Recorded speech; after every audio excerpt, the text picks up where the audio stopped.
السلام علیکم میرے پیارے دوستو، آج کی ویڈیو ہے فرعون کے بارے میں۔ فرعون کون تھا اور فرعون کی لاش اب کہاں ہے اور اللہ کا عذاب اس پہ کیسے آیا، اور حضرت موسیٰ علیہ السلام کو اللہ نے اس فرعون کے گھر میں پالا۔ آئیے پورا سنتے ہیں اس ویڈیو میں۔ تو ان سب واقعات کی تفصیل جاننے کے لیے ویڈیو کو شروع سے لے کر آخر تک ضرور دیکھیے گا۔ تو آئیے ناظرین چلتے ہیں آج کے موضوع کی جانب۔ معزز خواتین و حضرات، آج سے 3000 سال قبل مصر کی سرزمین نے ایک ایسا بادشاہ جنم دیا جس نے بنی اسرائیل پر ظلم و ستم کے پہاڑ توڑ دیے۔ وہ ان پر نہایت بے دردی سے محنت اور مشقت کے دشوار کام لازم کرتا، حتیٰ کہ پتھروں کی چٹانیں کاٹ کر ڈھوتے ڈھوتے بنی اسرائیل والوں کی کمریں اور گردنیں زخمی ہو گئی۔ اس نے غریبوں پر ٹیکس مقرر کیے جو غروب آفتاب سے قبل بجبر وصول کیے جاتے تھے، اور جو نادار کسی دن ٹیکس ادا نہ کر سکتا اس کے ہاتھ گردن کے ساتھ ملا کر باندھ دیے جاتے، اور مہینہ بھر تک اسے مصیبت میں رکھا جاتا اور طرح طرح کی بے رحمانہ سختیاں کی جاتی۔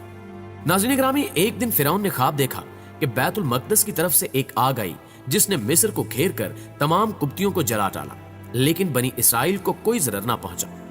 فرعون اٹھا اور اسی لمحے کاہنوں کو بلا کر اس کی تعبیر پوچھی۔ کاہنوں نے اس کے خواب کی تعبیر کرتے ہوئے اسے بتایا کہ بنی اسرائیل میں ایک لڑکا پیدا ہوگا جو تیرے ہلاک اور زوال سلطنت کا باعث ہوگا۔ یہ سن کر فرعون نے حکم دیا کہ بنی اسرائیل میں جو بھی لڑکا پیدا ہو اسے قتل کر دیا جائے۔ چنانچہ حکم کی تعمیل کی گئی اور دائیاں تفتیش کے لیے مقرر ہوئی۔ 12,000 یا ایک روایت کے مطابق 70,000 لڑکے قتل کر ڈالے گئے اور 90,000 حمل گرا دیے گئے، اور اوپر سے مشیت الہی یہ ہوئی کہ اس قوم کے بوڑھے جلد جلد مرنے لگے۔ ناظرین گرامی، اس صورتحال کو دیکھتے ہوئے قوم قبط کے سردار گھبرا کر فرعون کے پاس آئے اور اس سے شکایت کی کہ بنی اسرائیل میں موت کی گرم بازاری ہے، اس پر ان کے بچے بھی قتل کیے جاتے ہیں، تو ہمیں خدمتگار کہاں سے میسر آئیں گے؟ اس پر فرعون نے حکم دیا کہ 1 سال بچے قتل کیے جائیں اور 1 سال چھوڑے جائیں۔ لہٰذا جو سال چھوڑنے کا تھا اس میں حضرت ہارون علیہ السلام پیدا ہوئے، اور قتل کے سال حضرت موسیٰ علیہ السلام کی ولادت ہوئی۔ لیکن حضرت موسیٰ علیہ السلام کی والدہ نے قتل کے خوف سے ان کو ایک صندوق میں رکھ کر صندوق کو مضبوطی سے بند کر کے دریائے نیل میں ڈال دیا۔ ناظرین گرامی، اب یہ وہی دریا تھا جس سے ایک نہر نکل کر فرعون کے محل کے نیچے بہتی تھی، لہٰذا یہ صندوق دریائے نیل سے بہتے ہوئے نہر میں چلا گیا۔ اتفاق سے فرعون اور اس کی بیوی آسیہ دونوں محل میں بیٹھے ہوئے نہر کا نظارہ کر رہے تھے۔ جب ان دونوں نے صندوق کو دیکھا تو خادم کو حکم دیا کہ اس صندوق کو نکال کر محل میں لائیں۔ جب صندوق کھولا گیا تو اس میں سے ایک نہایت خوبصورت بچہ نکلا جس کے چہرے پر حسن و جمال کے ساتھ ساتھ انوار نبوت کی تجلیاں چمک رہی تھیں۔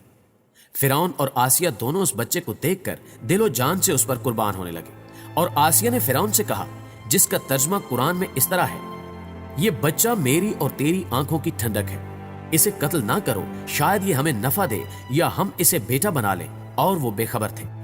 ناظرین گرامی، چونکہ ابھی حضرت موسیٰ علیہ السلام شیرخوار بچے تھے، اس لیے ان کو دودھ پلانے والی کسی عورت کی تلاش ہوئی، مگر آپ کسی عورت کا دودھ نہیں پیتے تھے۔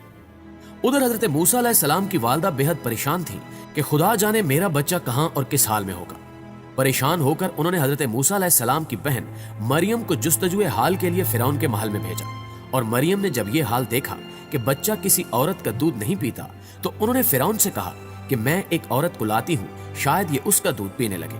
چنانچہ مریم حضرت موسیٰ علیہ السلام کی والدہ کو فرعون کے محل میں لے کر گئی، اور انہوں نے جیسے ہی جوش محبت میں سینے سے چمٹا کر دودھ پلایا تو آپ علیہ السلام دودھ پینے لگے۔ اس طرح حضرت موسیٰ علیہ السلام کی والدہ کو ان کا بچھڑا ہوا لال مل گیا۔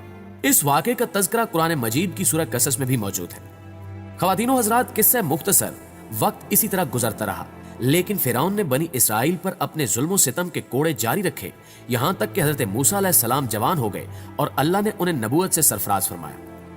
ایک دن حضرت موسیٰ علیہ السلام کو اللہ تعالیٰ نے حکم دیا کہ اب وقت آ گیا ہے کہ تم بنی اسرائیل کو مصر سے نکال کر باپ دادا کی زمینوں کی طرف لے جاؤ۔ چنانچہ اللہ تعالیٰ کے حکم کے مطابق حضرت موسیٰ علیہ السلام اور ان کے بھائی حضرت ہارون علیہ السلام ہزاروں بنی اسرائیل والوں کو لے کر راتوں رات مصر سے نکلے اور بحر احمر کے شمالی طرف خلیج سوئز کے شمال میں پہنچ گئے۔ فرعون کو جب یہ خبر ملی تو وہ اپنا بھاری لشکر لے کر ان کے پیچھے نکلا۔ اللہ تعالیٰ نے موسیٰ علیہ السلام کو حکم دیا، جس کا ترجمہ سورۃ الشعراء میں کچھ یوں ہے: ہم نے موسیٰ کے پاس وحی بھیجی کہ اپنی لاٹھی سمندر پر مارو، بس پھر سمندر پھٹ گیا اور ہر حصہ ایک بڑے پہاڑ کی طرح کھڑا ہو گیا۔